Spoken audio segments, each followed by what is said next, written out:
on recurrent UTIs. If you're ready, Lisa, you can start. Thanks. Yeah. Sam, I don't need to turn my camera on here. I'm just going to leave my slides on. Okay, so I'm Lisa Kessner. I work in the Division of Urology at Recurrent Hospital at the University of Cape Town. This is our hospital here. I actually chopped out the ugly part of the new hospital on the left, and that mountain behind us is Devil's Peak. Just to get my slides to move, sorry, I'm struggling, they're not really moving. Okay, so my disclosures, I don't have any. Nobody gives me any money. I'm glad to take money if anybody is prepared to show it at me, but I'm unfortunately not like Professor Mutenberwa. I have given this talk before at SASOG, so apologies to those of you who've already heard it. But just in terms of the other disclosure, I'm also a grandfathered urogynecologist. So according to the HPCSA, I now identify as they.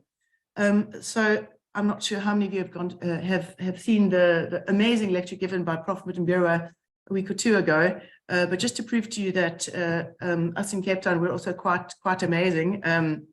This is me. For those of you who've seen my new title, this is why. And I have bragged enough about this.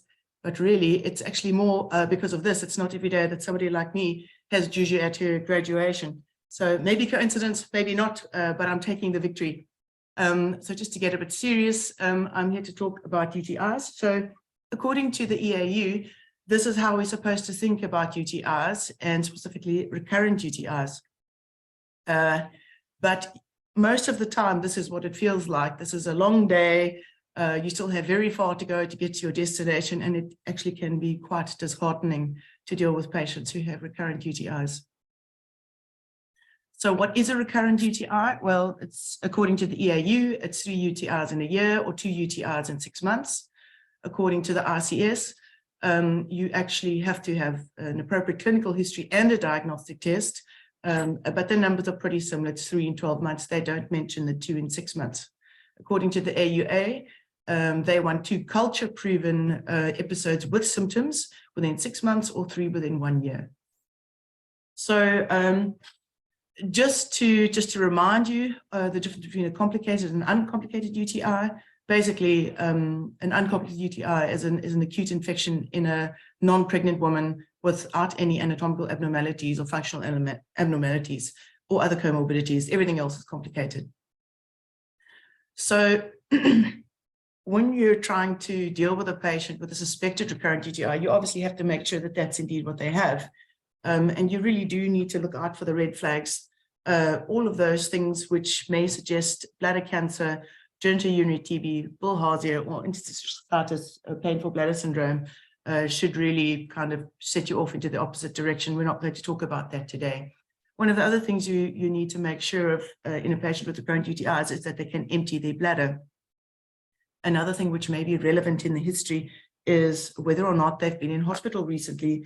This is particularly important in the kind of modern era of multi-drug resistant bugs. And once patients are colonized with these bugs, especially older patients, they do tend to get one infection after the next.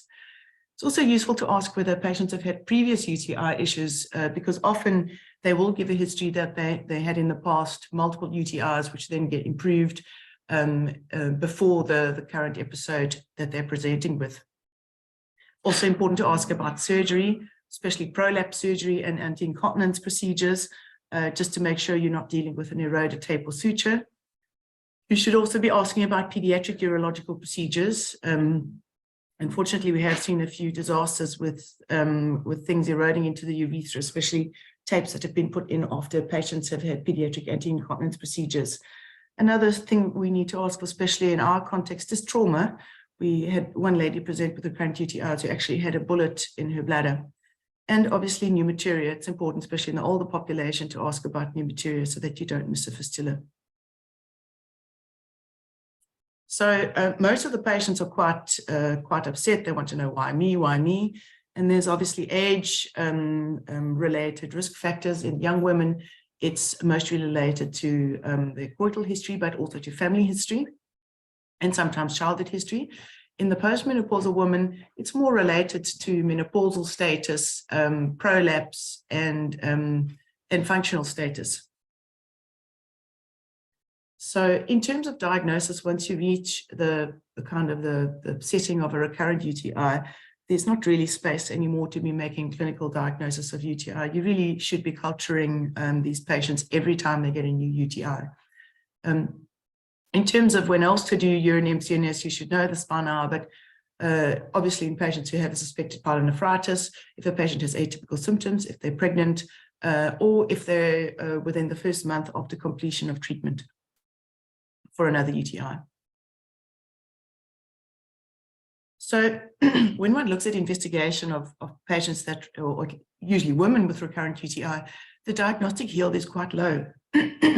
So in women who are young and no risk factors, it probably isn't appropriate to do an extensive workup. That would be a full abdominal ultrasound and a cystoscopy. So you should really be reserving that for atypical cases or the cases where you suspect they may have another cause or another problem and that it's not just a plain UTI.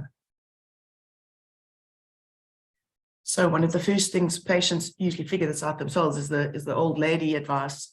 Don't drink too little, don't hold your pee, don't fall asleep after you've had sex with a full bladder, don't wipe back to front, don't wear tight underwear, especially nylon underwear or things that don't breathe.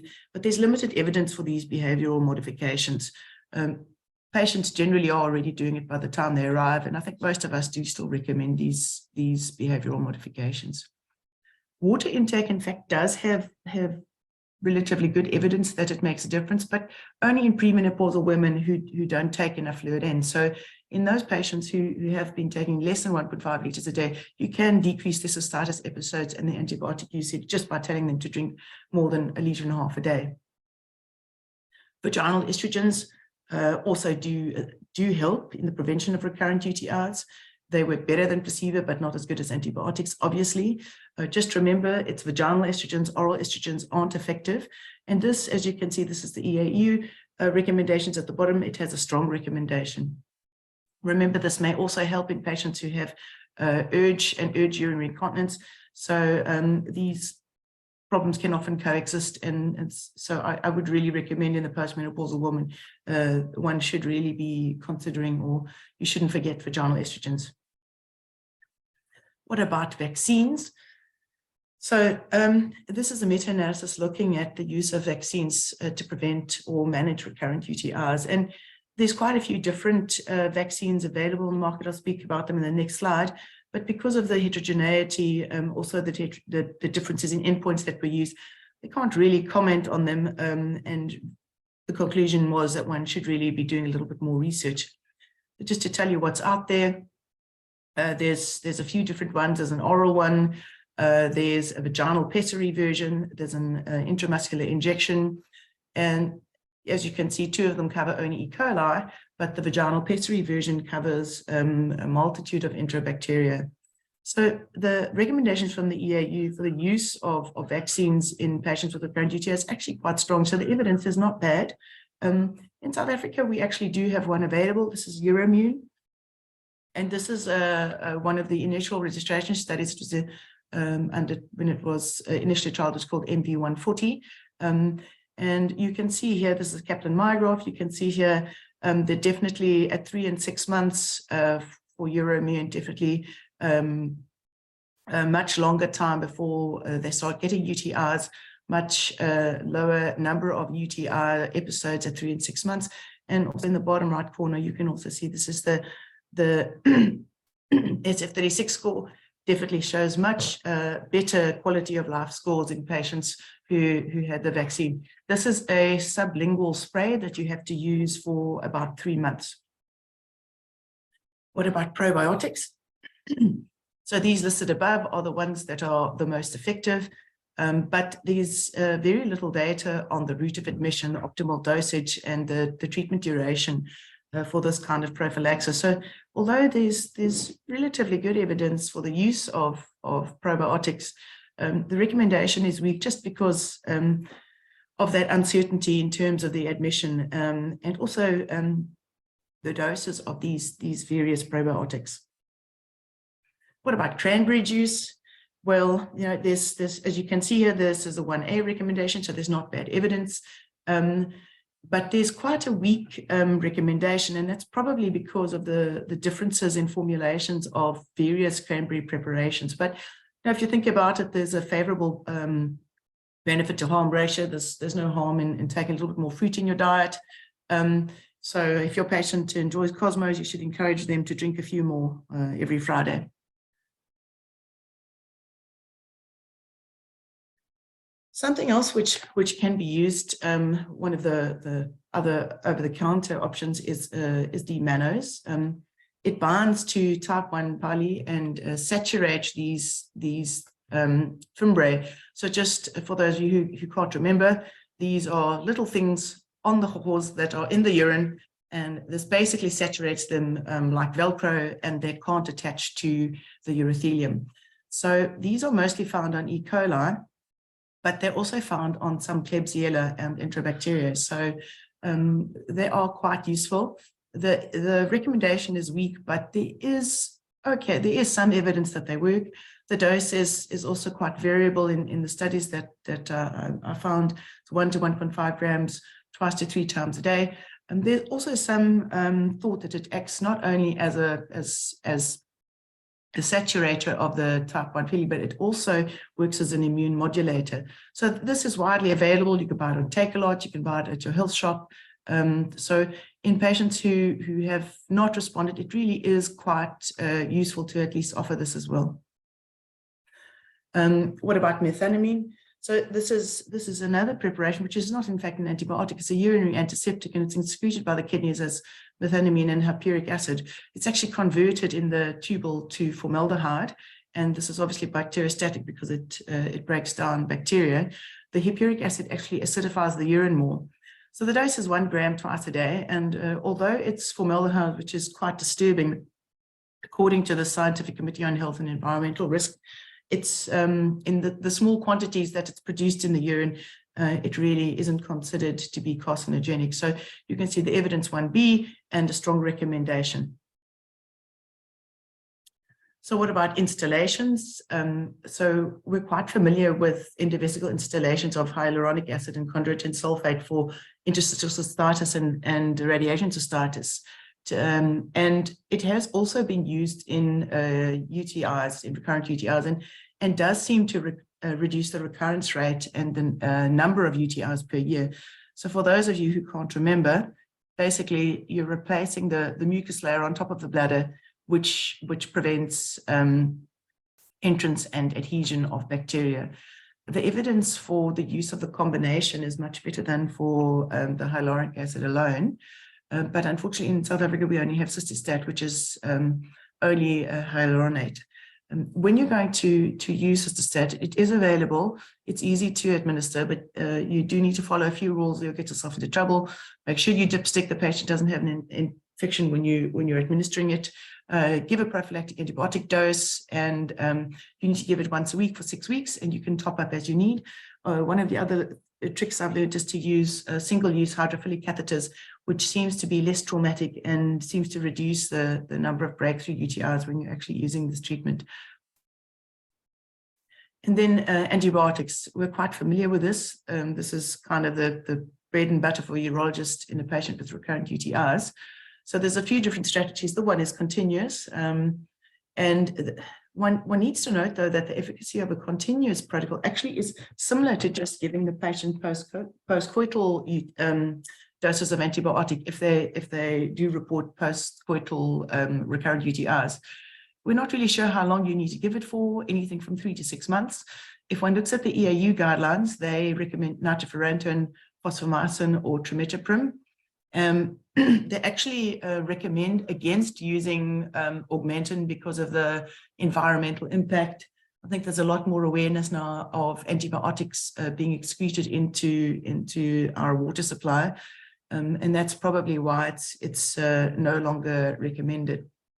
And obviously, you can see in pregnancy, you can use cefalexin or cefaclor. So it does work, and obviously has a strong recommendation, but you really do need to keep the side effects in mind. And as I mentioned before, the post-coital administration of antibiotics is as efficacious as the continuous approach. It's very useful in patients who are pregnant, who've had a history of UTIs before pregnancy. This strategy also has a strong recommendation. Another strategy to use is the self-administered or self-instituted treatment. And this is for patients who are patients who are very compliant, patients who like to manage their own care, those that really don't want to be taking antibiotics every day, and really those who are together enough to self-diagnose and self-start antibiotics. Just to mention, though, that if you're going to follow the strategy, it probably, well, not probably, you really should be giving them a little container and a form so that they can collect a urine sample before they start antibiotics, because obviously as a patient with recurrent UTIs, they may have a resistant UTI. And you just use the standard short course antibiotics you would use for any other UTI, obviously needing to modify that based on resistance patterns.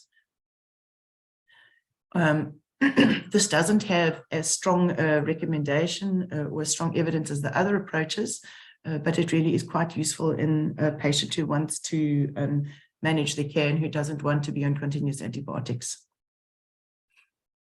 So in summary, when one's dealing with a patient with suspected recurrent UTIs, you really do have to make sure that that is the correct diagnosis. You should be investigated only those patients where it's appropriate. Please don't forget the conservative measures. There is reasonable evidence that they work. The over-the-counter measures, I'm showing you the evidence. There is good evidence for many of those strategies. Vaccines, I think, are the new kid on the block now that we have one available. Hopefully, it'll give us a little bit of a reprieve from the burden of dealing with these patients. Don't forget vaginal estrogens. They do make a difference. Consider instillations, but remember they're a little bit expensive. And then obviously antibiotics, which we all already know very well. And I'm sure all of us are familiar with the use of antibiotics in patients with recurrent UTI. And then not to forget, these patients really need a great deal of support. When one looks at the impact on patients' quality of life, those with recurrent UTIs really do suffer quite markedly. And it really is not an easy patient population to deal with. It really is a much more a marathon than a sprint. And unfortunately, even if you can get them through their current bout of recurrent UTIs, they probably are going to be coming back in a few years' time with a similar situation. And that's all I have.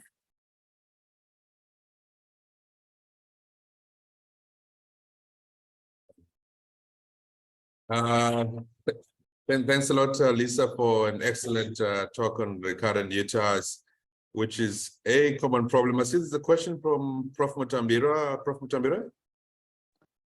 Morning. Great talk, Lisa, as always. And I think we haven't really celebrated that you're the, if I'm not mistaken, the first you're female professor of urology. Really, congratulations. Really brilliant.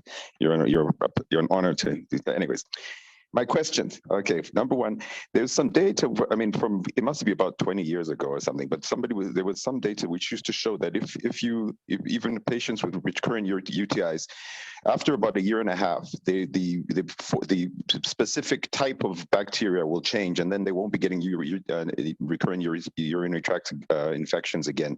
So I didn't know whether you could comment on that. And the second one is, where do you see the place of 16S messenger RNA as diagnostic tools to help with treating recurrent UTIs, or just UTIs in general? Because we now know that the urine is not sterile, and we're still grappling as to how to use all of these next generation sequencing. Thanks so much, Lava. Hi, morning, Shingo. Thanks. So, Shingo, there's a lot of work being done looking at the microbiome and looking at organisms which are not culturable with conventional methods. And the thought is that, it's, obviously we all know the kind of the significance and the role of the microbiome is being recognized more and more. But whether or not that's going to percolate into actual therapeutic management, I'm not sure. I'm hoping that the vaccines are going to make a little bit of a difference in future. But, those vaccines are all actually aimed at the conventional bugs, at E. coli, Klebsiella, the enterobacteria. So I'm not sure where we're going, but if one thinks about how vaccines are moving, I think we've had COVID to thank for that, the whole kind of building a vaccine from scratch. Technology has really grown tremendously. I think that as we really find out more about which bugs to target, we might be able in future to treat these patients better. I don't think that we're going to see it. I hope I'll still see it in my career, but I'm not convinced. In terms of that study that you've seen, in terms of the changing kind of population of bugs, I haven't seen that study, but one definitely sees that. I think the vast majority of patients that I see coming with recurrent UTIs, they have this almost big bang infection, and it's often related to a hospitalization or a surgical procedure or a time when something else has happened, and then they're hospitalized and they get, I assume, colonized by a resistant population of bugs, and then they just get one UTI after the next, and usually quite resistant bugs. And then after a while, for some reason, it just improves. And that's anything from 3 months to, I mean, I have one patient who's been hobbling along for 1.5 years now, and we still really can't get rid of her UTIs, and they're quite nasty ones, and they're always different. They never have the same resistance profile, and they kind of cycle between Klebsiellas and E. coli and actually Pseudomonas as well. And she's got no anatomical abnormalities, no residual volume. So a patient like that is literally, it's character building. Thanks a lot, Lisa. There's a question there, I think it's from Prof. Lazarus. It's asking if we do have Hiprex and D-Manos available in SA. I don't know about Hiprex. I don't know about Hiprex, but D-Manos is widely available. I haven't found Hiprex yet, but D-Manos you can buy. I see there's another question for post-costal antibiotic. Would you need a strong association on history? I mean, usually patients figure it out. They generally tell you, like, you know, it happens a day or two after, because generally, especially the young ones, they intend to put off the consultation. They don't come early. So by the time they arrive, most of them already have that history. So yeah, I think it's generally you do get that history. I mean, if you don't, you can just send them home and ask them to keep a UTI diary. I think some patients also do report UTIs related to menses as well. So if you send them home for a month or two and ask them just to note their UTIs on a calendar and their in the intercourse episodes, then they figure it out quite quickly. All right, thanks a lot, Lisa. I just had a question for you. I think it's a very common question that I think you made it quite clear that it's important for us to have a documented, UTI to prove recurrent UTIs, because a lot of these patients come to see us with no microbiology. In terms of your, approach in managing these patients going forward, what's your typical approach? Because to me, it often feels like a stepwise approach. And where I'll be getting to, maybe I can just ask a second question. Is there a role for doing a cystoscopy and ureteral dilatation? Because I believe that's something that's widely done. I don't know if you know anything about that, if there's any evidence for that.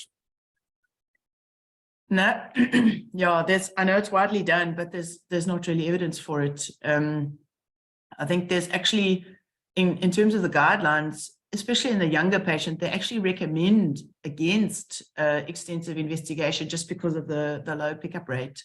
So it really, I think when you're getting to the older population, sometimes, it is useful to go and take a look to make sure you're not missing something, because they might have a little bit of an atypical history, but there isn't evidence for it. I know it's done, but there's not evidence for it. I think if one is going to do that, you need to be a little bit cautious, because especially in the older ladies who have a little bit of borderline continence, you don't want to overdilate them and give them incontinence, because then they're gonna hate you quite terribly, because they're going to have UTIs that are going to persist, and they're going to have incontinence as well, because you've overdilated them. Thanks, Lisa. And your timing of prophylactic antibiotics, because I try and hold off as much as I can on prophylactic antibiotics. I dwell a lot on behavioral therapies. I mean, luckily, Eli has got us cranberry juice here. So I tend to dwell a lot on those things. When do you time prophylactic antibiotics in your practice? Yeah, I think, Sam, what tends to happen is, if you think about both the private sector and the state sector, the patients they don't come early on. They generally, by the time they arrive, they've already had multiple UTIs. They were already like at their wits' end. So, I mean, by the time they walk through the door, they've already had like 5, 6 UTIs. They don't often get to us when they've only had 1 or 2. So I think by the time they arrive at the urologist, they've already done their, they've already earned it. Unfortunately, a lot of patients just don't want to be on antibiotics. And the other problem is they are very resistant to actually trying the other over-the-counter things. It is quite problematic because, unfortunately, antibiotics don't solve the problem in all of these patients. It becomes even more of an issue when you get to a patient where prophylaxis hasn't worked, because it's very difficult to get the medical aid to fund things like installations. And unfortunately, we don't have it in the state, and I don't think we're going to, because it's just a little bit too costly. So, I mean, if they walk through the door, I will, always have the discussion about the various strategies. And so they generally will either have a self-instituted postcoital or a continuous antibiotic strategy, in addition to one of the other things as well. Yeah, thanks, Lisa. I think traditionally we use macrodontin, and I've had patients having problems with that. Is that still your go-to prophylactic antibiotic? Yeah, I think macrodontin is one of the ones we have, and it's but we can only get the 100 milligrams. Patients don't like it. Fosfomycin, every 10 days, they tend to tolerate a little bit better. The other recommendation is trimethoprim, but we've only got it in the combination, in the Bactrim combination, and that dose is slightly higher as well. So using the single strength one once a day is a little bit higher than the dose of trimethoprim, which is recommended in the guidelines. And patients also complain, makes them constipated, and they don't want it. And so, I mean, it is problematic. So I'll either use fosfomycin or macrodontin, or actually go along the route of giving them a script and something to culture, so that if they get another UTI, they can treat it early. Thanks, Lisa. There's another question or comment from Prof. Mtambira. Oh, yeah, thanks. Just one warning to everybody out there. There was a case actually recently, both in the States and here, about a doctor who put the patient on nitrofurantoin for long periods and didn't measure the liver functions. Do remember to measure the liver functions, because it can have that impact and there can be a problem. Thanks. Thanks for that, Prof. Are there any further questions for Professor Kasner from anyone? Okay, it doesn't look like there's more questions.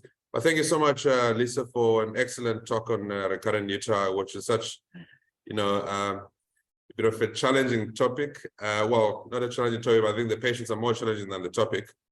So True that. thanks a lot. We'll move on to the next speaker.